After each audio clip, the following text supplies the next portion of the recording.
$2. That is the entire cost of what I am about to show you, and it is sitting in millions of kitchen cupboards right now, unopened. It is a warm evening in June. The garden smells like fresh cut grass. I walk out barefoot with a cold drink, and I look across the lawn I have been babying since March. And there it is again. That pale, tired, yellow-green wash creeping across the middle of the yard. Same spot, same time. Every single year. And I know exactly what the garden aisle wants me to do about it, because I have done it. Buy another bag of high nitrogen feed. Water more. Maybe throw in a summer green up box for $40. Here is the truth. Most people are dumping more nitrogen onto a lawn that was never short of nitrogen in the first place. They spread more feed, they water at the wrong hour, they spend more money, and nothing changes. The yellow comes right back within a couple of weeks. I got tired of that loop. So one summer I stopped listening to the aisle and started actually looking, and the thing that cracked it open was stupid and small. There is one strip of grass under my kitchen window that stays deep emerald green all summer, while the rest goes pale. For years I thought it was shade. It was not shade. It was where I used to toss out an old bowl of something before I knew what I was doing.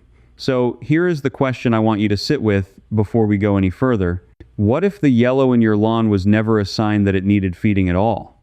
I am going to show you two things in this video. First, why your lawn actually loses its color in high summer, and it is not what the label tells you. Second, why the standard fixes make it worse the following year, not better.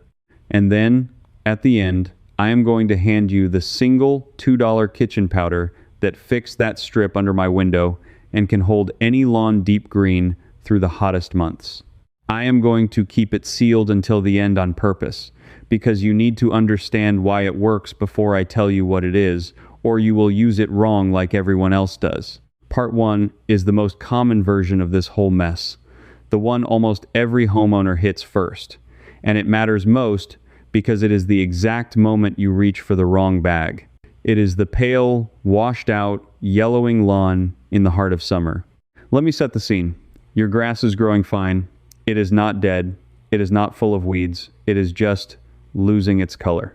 The green is draining out of it from the tips down, and some blades show yellow between the veins while the veins themselves stay a little green. That last detail matters more than anything else in this video, and almost nobody tells you to look for it. Here is what you instinctively do, and I did it too. You see yellow, and your brain says hungry. So you buy nitrogen, because nitrogen is what every bag on the shelf is built around. And it feels logical, because nitrogen does make grass green, and for about 10 days it seems to work, but here is what is actually happening underneath your feet. The color in a blade of grass comes from chlorophyll, and at the dead center of every single chlorophyll molecule sits one atom of magnesium. Not nitrogen, magnesium. Without that one magnesium atom, the plant physically cannot build the green pigment, no matter how much nitrogen you throw at it. It is like buying more bricks for a house when what you are missing is the one bolt that holds the frame together. And in high summer, magnesium is exactly what your soil runs short of. Magnesium is a light, mobile nutrient. Every heavy summer rain and every deep watering flushes it down past the roots, especially in sandy or chalky soil. Extension soil labs have measured this for decades. In lighter soils, magnesium leaches out fast, and the grass shows it first, as that yellowing between the veins while the veins stay green. That specific pattern has a name. It is magnesium deficiency, and it looks almost identical to hunger, which is exactly why you keep buying the wrong bag. So here is the reframe, and I want you to say it to your neighbor. A yellow lawn in July is usually not starving. It is missing one metal it cannot make color without. Now watch what the nitrogen actually does. When you pile nitrogen onto a magnesium-short lawn, you force it to grow fast. New blades, more of them, all demanding more magnesium to turn green. But there is no more magnesium in the soil, so you now have a bigger, thirstier lawn with the same tiny supply of the one thing it needs for color. You did not fix the yellow, you spread it thinner. That is why it comes back worse and always a little bigger the next summer. And there is the physical cost.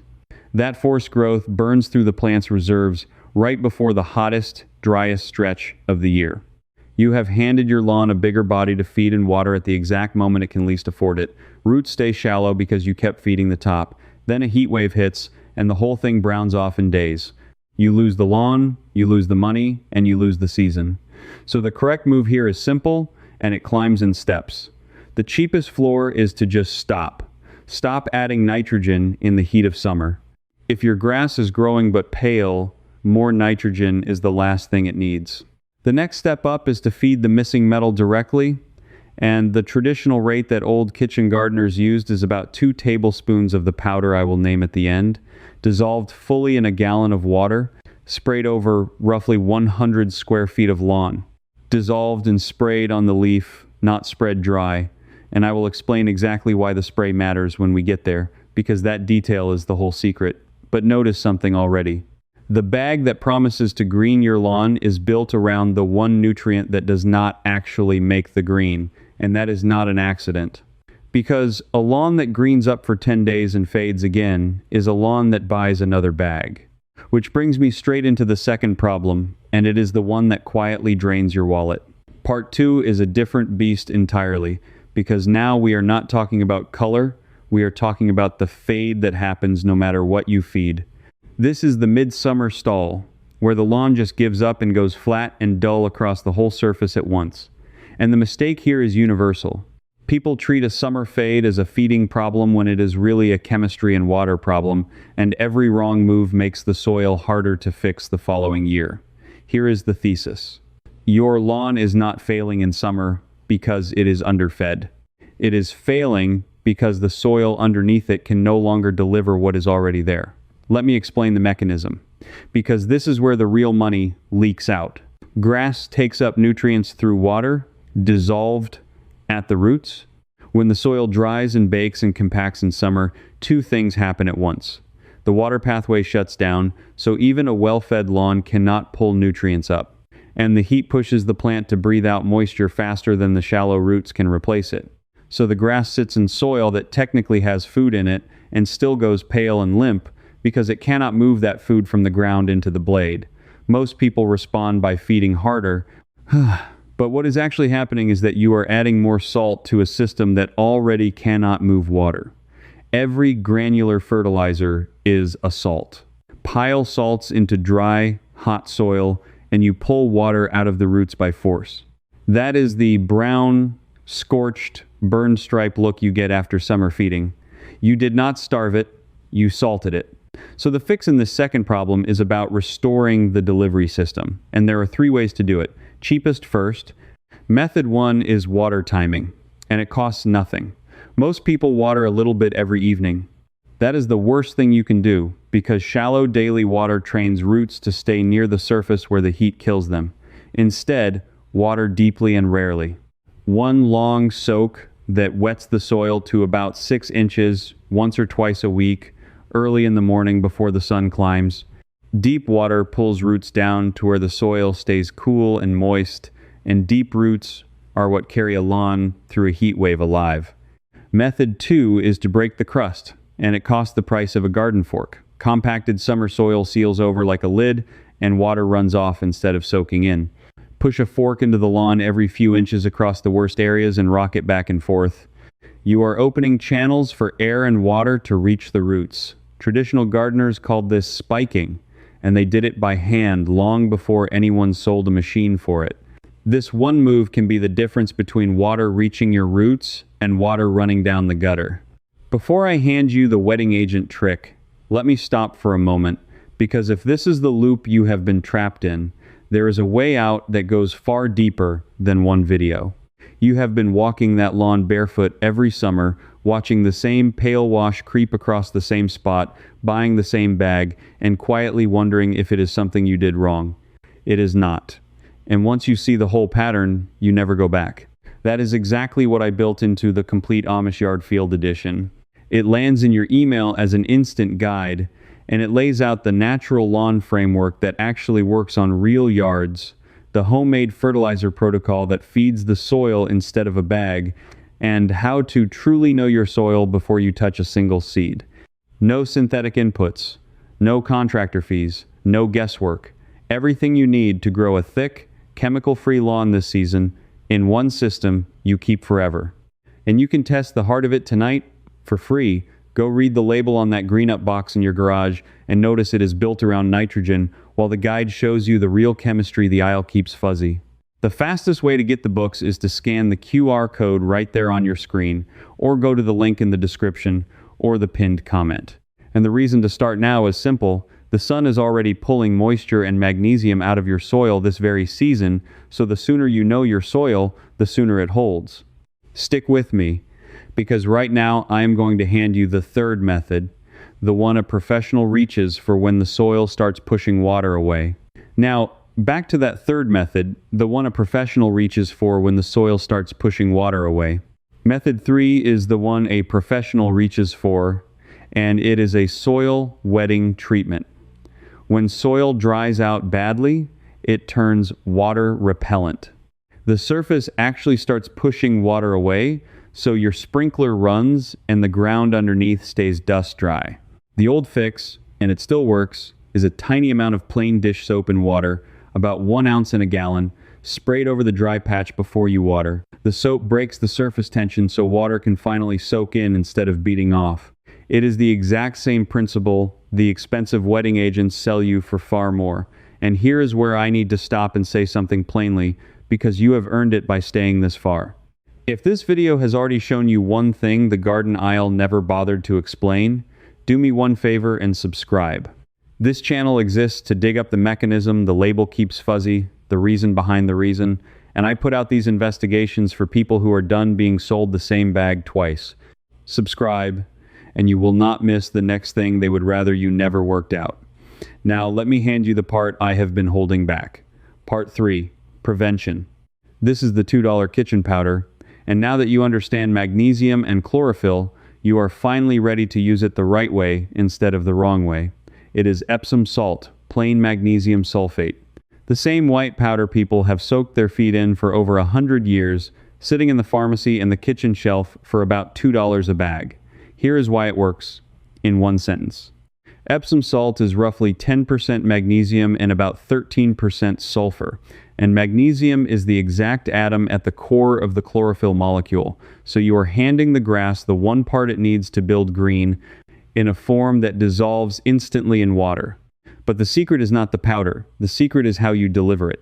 You do not spread it dry and hope the roots find it, because in hot, compacted summer soil, the roots cannot pull it up exactly like we covered.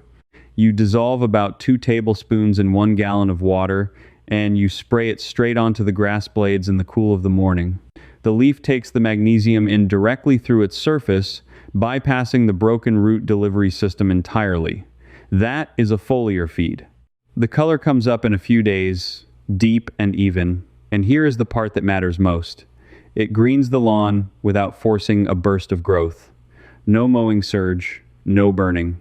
No new hungry blades demanding food you do not have. Just color.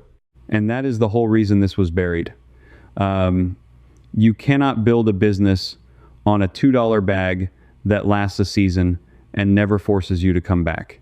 There is no repeat sale in a fix that actually holds.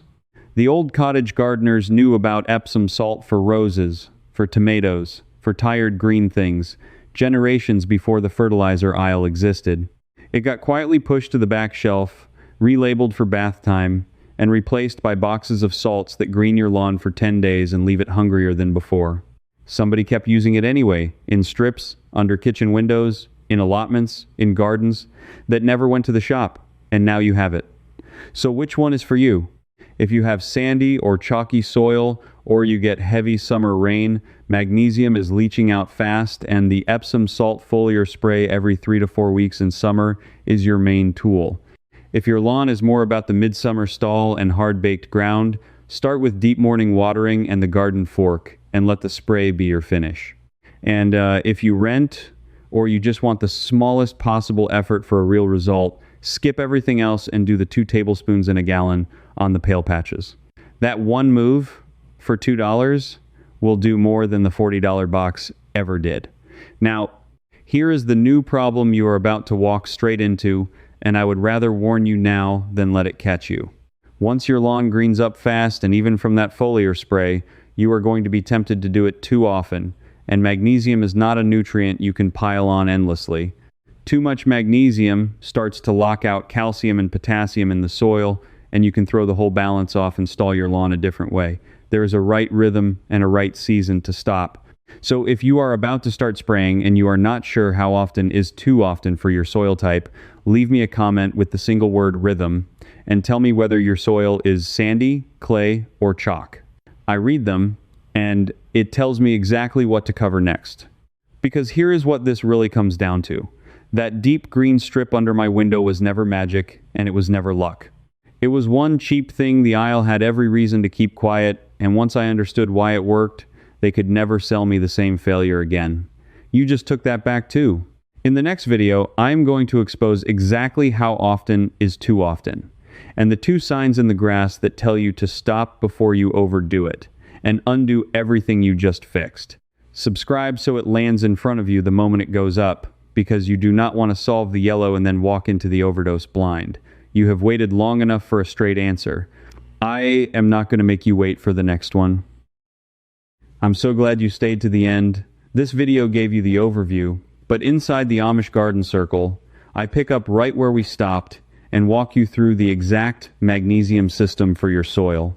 Ask me your own question, and a real person, me, answers you myself. You're not alone here. Old ways gardeners like you are already inside. Just point your phone's camera at the code and cancel anytime. No risk. Now, if your lawn still has stubborn moss, weeds, or those bare patchy spots, I'll walk you through the simple 3-step fix that finally sorts them out. It's starting right here, so stay with me.